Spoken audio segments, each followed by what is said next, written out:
क्या एक मराठी परिवार असम में रहते हुए अपनी संस्कृति को बचा सकता है? क्या आपकी जाति, धर्म या भाषा आपके भविष्य का रास्ता रोक सकती है? क्या संविधान हर भाषा बोलने वाले को बराबरी का हक देता है? नमस्कार दोस्तों, आज हम बात करेंगे इंडियन कॉन्स्टिट्यूशन के एक बहुत खास फंडामेंटल राइट्स की, जिसकी वजह से संविधान में बदलाव तक करना पड़ा। आर्टिकल 29। ये आर्टिकल सिर्फ एक कानून नहीं, बल्कि ये एक गारंटी है हर सिटीजन को अपनी पहचान बनाए रखने की।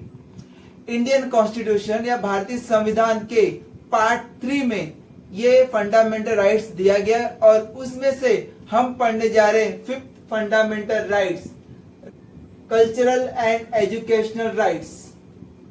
क्या बोलता है, चलो देख लेते हैं। Article 29। Article 29 protects the cultural and educational rights of minorities. यहाँ पे माइनॉरिटीज की बात की गई है, यहाँ पे अल्पसंख्यकों की बात की गई है कि वहां पे अल्पसंख्यकों के हितों का संरक्षण आर्टिकल 29 देगा। लेकिन इसको थोड़ा डिटेल्स में समझते हैं। इसको आर्टिकल 29 में 2 क्लॉज है, article 29 clause 1, article 29 clause 2। Article 29 clause 1 क्या बोलता है? भारत के किसी भी भाग में रहने वाले नागरिकों के किसी भी अनुभाग, ध्यान देना, अनुभाग का वर्डिंग सुप्रीम कोर्ट ने क्या इंटरप्रेट किया है, यहाँ पे सिर्फ माइनॉरिटी नहीं है, मेजोरिटी भी इसमें कंसिडर होंगे। तो अनुभाग को सुप्रीम कोर्ट ने अल्पसंख्यक एंड बहुसंख्यक के रूप में इंटरप्रिटेशन किया है। मतलब अभी ये अल्पसंख्यक नहीं है, इसमें बहुसंख्यक भी शामिल होंगे। अनुभाग को जिसकी अपनी बोली, भाषा, लिपि, संस्कृति, उन सब को सुरक्षित रखने का अधिकार है। आसान शब्दों में कहे तो हमारे संविधान निर्माताओं ने ये सोच समझ के आर्टिकल 29 क्लॉज 1 बनाया, जहां लिखा है चाहे कोई भी किसी भी कम्युनिटी के हो, किसी भी राज्य में हो, अगर उसकी अपनी भाषा है, अपनी लिपि है या उसकी एक अलग संस्कृति है, तो आर्टिकल 29 क्लॉज 1 उसे उसकी पहचान बनाए रखने का संवैधानिक अधिकार देता है। क्योंकि जॉब के चलते लोग अपना अलग अलग स्टेट में शिफ्ट होते हैं और उनकी पहचान, उनकी भाषा, उनकी संस्कृति वहां भी सुरक्षित रहे, इसके लिए आर्टिकल 29 क्लॉज 1 बनाया गया। एक मराठी फैमिली गुजरात में रहे या एक बंगाली फैमिली किसी और स्टेट में रहे, वो जहां पे भी रहे उस स्टेट में उन सभी की भाषा और उन सब की परंपरा को प्राउडली जी सके, इसके लिए आर्टिकल 29 क्लॉज 1 बनाया गया। अब आगे आर्टिकल 29 क्लॉज 2, किसी भी नागरिकों को राज्य के अंतर्गत आने वाले संस्थान में धर्म, जाति या भाषा के आधार पर प्रवेश पाने से रोका नहीं जा सकता। अब समझते हैं आसान भाषा में। 26 जनवरी 1950 को पूरे भारत देश में संविधान को लागू कर दिया गया। इसमें सभी नागरिकों को समानता का अधिकार दिया गया, चाहे वो किसी भी जाति, धर्म या लिंग से हो।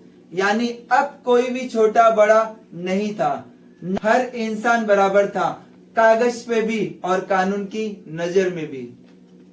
लेकिन असली सवाल तो यह था, क्या उस समय समाज भी यही मानता था? क्या लोग एक दूसरे को सच में बराबर समझते थे? अब सुनिए 1950 के उस दौर की असली कहानी, जहां संविधान ने बराबरी तो दी, पर समाज ने अब भी दीवारें बना के रखी थी। 1950 का दौर था। भारत एक नए संविधान के साथ नए भारत की शुरुआत कर चुका था, लेकिन उस समय भी जाति और धर्म के आधार पर भिन्न भिन्न अलग अलग व्यवहार हो रहा था। तमिलनाडु, जो तब का मद्रास राज्य था, में एक सिस्टम था। मद्रास स्टेट के गवर्नमेंट कॉलेज में एक एडमिशन कास्ट के बेसिस पे दी जाती थी। हर कॉलेज में सीट्स फिक्स हुआ करती थी। जैसे ब्राह्मण के लिए कुछ सीट्स फिक्स थी, नॉन ब्राह्मण के लिए कुछ सीट्स और हरिजन के लिए, मुस्लिम, क्रिश्चियन और एंग्लो इंडियन, इन सभी के लिए सीटें आरक्षित थी। और इसी दौरान आई एक यंग ब्राह्मण लड़की चंपकम दोराईराजन।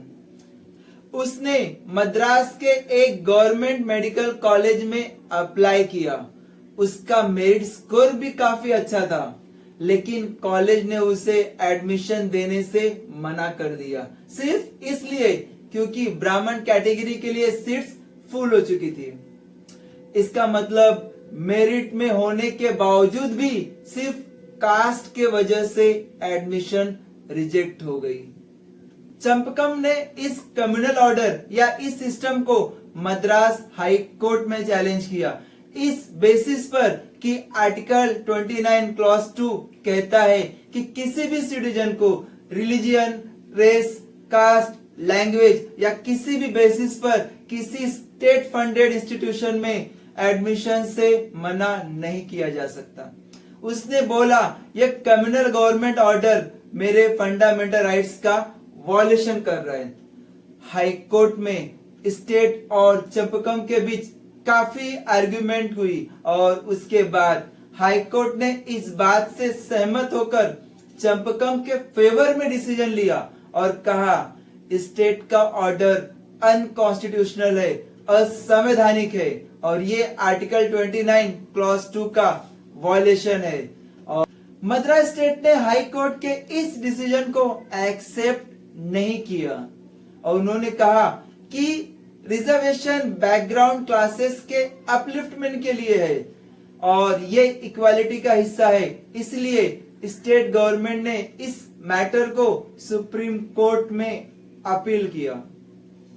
ये केस गया सुप्रीम कोर्ट में, state of Madras versus Champakam Dorairajan 1951। Supreme court में दोनों तरफ से जबरदस्त आर्गुमेंट हुआ। स्टेट का आर्गुमेंट था कि हम बैकवर्ड क्लासेस के एजुकेशनल अपलिफ्टमेंट के लिए रिजर्वेशन दे रहे हैं और ये सोशल जस्टिस के लिए, सामाजिक न्याय के लिए बहुत जरूरी है। वहीं चंपकम का आर्गुमेंट था कि फंडामेंटल राइट्स से ऊपर कुछ भी नहीं है, fundamental rights is above to all. Supreme court ने हाई कोर्ट के फैसले को अपहोल्ड किया, मतलब सुप्रीम कोर्ट ने हाई कोर्ट के फैसले को सही माना और कहा स्टेट गवर्नमेंट का ये कोटा सिस्टम आर्टिकल 29(2) का डायरेक्ट वॉल्यूशन है, जहां लिखा है कि किसी भी सिटीजन को सिर्फ कास्ट, रिलीजियन या लैंग्वेज के बेसिस पर एडमिशन देने से मना नहीं किया जा सकता। यहाँ एक ऐसी कॉन्स्टिट्यूशन सिचुएशन बनी जहां डीपीएसपी और फंडामेंटल राइट्स दोनों एक दूसरे से टकराने लगे, दोनों एक दूसरे के बीच टकराव हुआ। डीपीएसपी आर्टिकल 46 जो स्टेट पर एक कॉन्स्टिट्यूशनल ऑब्लिगेशन डालता है कि वो सोसाइटी के वीकर सेक्शन स्पेशली SC/ST को एजुकेशनल और इकोनॉमिक जस्टिस दे। लेकिन दूसरी तरफ आर्टिकल 29(2) कहता है कि किसी भी नागरिकों को जाति, धर्म या भाषा के आधार पर उसे शिक्षा से वंचित नहीं किया जा सकता। सुप्रीम कोर्ट ने कहा अगर फंडामेंटल राइट्स और डीपीएसपी या directive principles of state policy के बीच टकराव होता है तो जीत हमेशा फंडामेंटल राइट्स की होगी, चाहे वो डीपीएसपी ही क्यों ना हो। सुप्रीम कोर्ट के इस जजमेंट के तुरंत बाद पूरे देश में प्रोटेस्ट होने लगी। बैकवर्ड क्लासेस के लीडर्स ने कहा कि ये फैसला तो उनके खिलाफ है और हर जगह सवाल उठ रहा था कि जब डीपीएसपी को कोर्ट में इन्फोर्स नहीं कराया जा सकता या लागू नहीं कराया जा सकता तो बैकवर्ड क्लासेस को लीगली रिजर्वेशन कैसे मिलेगा? अगर हम बैकवर्ड हैं तो क्या हमें एजुकेशन का अधिकार नहीं है? क्या सामाजिक न्याय जो डीपीएसपी में लिखा है क्या सिर्फ संविधान की किताबों तक ही सीमित रहेगा? और यही समय था जब गवर्नमेंट ने भी एक कदम पीछे देखा और महसूस किया कि जब तक फंडामेंटल राइट्स इतना पावरफुल है, तब तक डीपीएसपी जैसे आर्टिकल 46 सिर्फ एक सपना ही रहेगा। सरकार समझ गई कि अगर हमने कॉन्स्टिट्यूशनल में अमेंडमेंट नहीं किया तो हम उन लोगों को भी न्याय नहीं दे पाएंगे जिनके लिए डीपीएसपी बनाया गया। और तभी इंडियन कॉन्स्टिट्यूशन की पहली सबसे जबरदस्त अमेंडमेंट 1951 में हुई, जिसमें ऐड किया गया आर्टिकल 15(4). फर्स्ट कॉन्स्टिट्यूशनल अमेंडमेंट, पहला संविधान संशोधन 1951 में हुआ। आर्टिकल 15(4) जिसमें कहा गया सामाजिक और शैक्षणिक रूप से पिछड़े वर्गों और अनुसूचित जातियों और अनुसूचित जनजातियों के लिए विशेष प्रावधान करने की अनुमति है। आसान शब्दों में स्टेट स्पेशल प्रोविजन बना सकती है सोशली और एजुकेशनल बैकवर्ड क्लासेस के लिए। यानी पहली बार रिजर्वेशन को मिला एक कॉन्स्टिट्यूशनल बेस बिना आर्टिकल 29 क्लॉज 2 को वॉलेशन किए। तो दोस्तों, ये सिर्फ एक आर्टिकल नहीं, ये एक ब्रिज बना जिसने फंडामेंटल राइट्स और डीपीएसपी दोनों को एक साथ लाया। एक लिविंग कॉन्स्टिट्यूशन होने का असली मतलब तो यही है कि जरूरत के समय पर बदलना और हर एक नागरिकों के सपने को समझना। और यही है भारत की खूबसूरती, जहां संविधान भी अगर बदलता है तो वो सिर्फ इंसाफ और बराबरी के लिए। जय हिंद, जय संविधान।